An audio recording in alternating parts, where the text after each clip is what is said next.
Hello and welcome. My name is Neerja Chakravarti. I'm author of the books on organizational transformation and leadership. Till now we discussed about various theories of leadership: trait theory, behavioral theory, and functional theory of leadership. When the researchers were undergoing on those theories, another concept came into picture. During late 50s, Fiedler came up with his contingency theory of leadership. As for Fiedler, there are two types of leader. The leader can be directional, task-oriented, and autocratic, or the leaders can be more permissive, considerate, and people-oriented. And these two types of leadership are suitable for different situations or scenarios. What are those situations? As for Fiedler, there can be three types of situation. One is the leader and the group relation.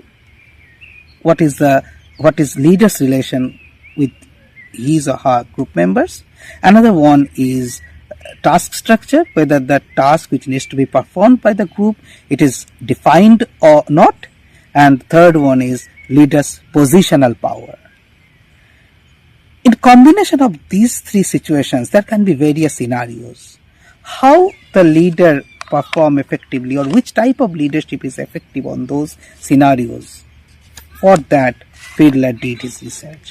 What Fiedler exactly did? Fiedler actually identified two parameters. One was the least preferred coworker number, or LPC score. What is LPC score? Let's imagine I'm asking you, think about one person or one coworker with whom you worked previously and you never want to work with him again. So your least preferred coworker. And after thinking, I will ask you different questions on that person who is your least preferred coworker. Fiedler did exactly the same thing. When he was researching on a leader, he asked the leader to think about his least preferred coworker, and he asked various questions on that least preferred coworker. Based on the leader's response, he provided score. If the leader talked positive thing about that least preferred coworker, then he gave a high score to that leader. And if the leader was critical about his least preferred coworker, then he given less number to the leader. So when the leader got low LPC score, that means the leader is more task oriented. And if the leader gets high score on LPC, that means the leader is more considerate and the leader is more people oriented. Fiedler also asked the leader about his most preferred coworker, and then he provided number also based on the response of leader, and then he compared the leader's response between the leader's answer on the least preferred coworker and the most preferred coworker, and based on the variance he provided another score. So that was another indices, that is assumed similarity between opposites, or ASO. So if the leader has almost similar kind of response for least preferred coworker and most preferred coworker, that means the leader is more people oriented. But if the leader has different response for most preferred coworker and the least preferred coworker, that means the leader is more task oriented, more autocratic in nature.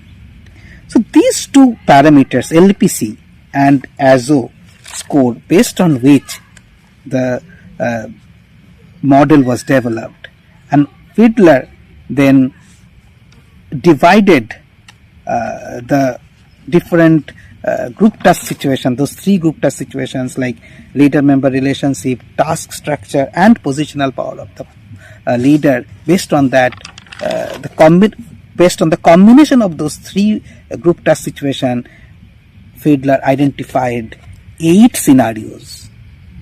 Like one scenario, for example, is when the leader-member relationship is good, the task structure is well defined, and the leader's positional power is also very high within the organization or within the group. So that is one scenario. Like that, based on the combination of those 3 situations, Fiedler identified 8 scenarios, and he measured the leader's effectiveness on those 8 scenarios.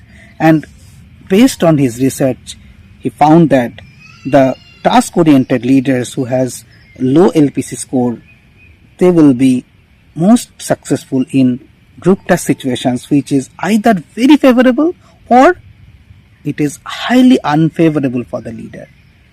So what are the favorable scenario? Just take the example which I have talked before. Like when the leader-member relationship is very good, the task is well defined, and the leader position is also very high. So that is a highly favorable scenario for the leader. And on that scenario, the task-oriented leaders can be more successful than the people-oriented leaders.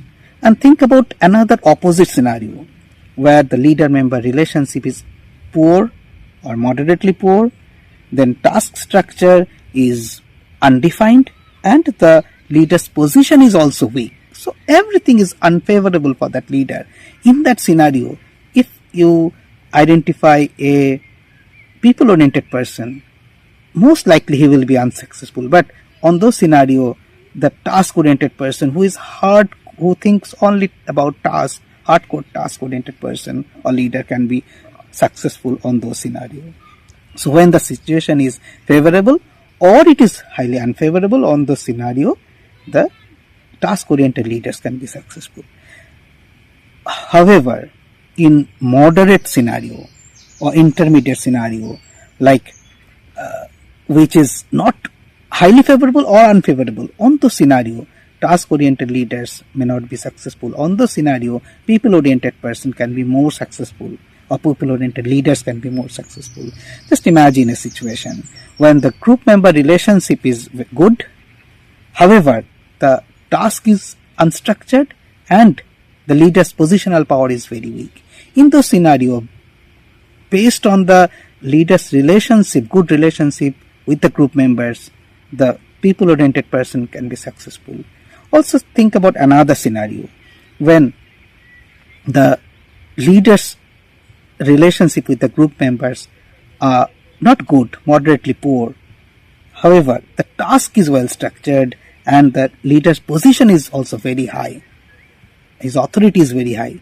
So in that scenario also, which is not fully unfavorable or it is not highly favorable also, it's an intermediate scenario. In that scenario also, people-oriented person can be highly successful. People-oriented leaders can be highly successful than the task-oriented leaders.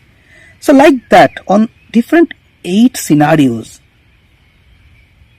based on that 3 group task situations, Fiedler identified which scenario suits which type of leaders. And Fiedler was the first person probably who talked about situations within the leadership model. And that's why Fiedler's theory was path-breaking. That model has various drawbacks, and that's why after that lot of research happened, and gradually the situational theory of leadership came into picture. Next we will talk more about the situational theory of leadership. I hope you liked today's discussion. So thank you very much.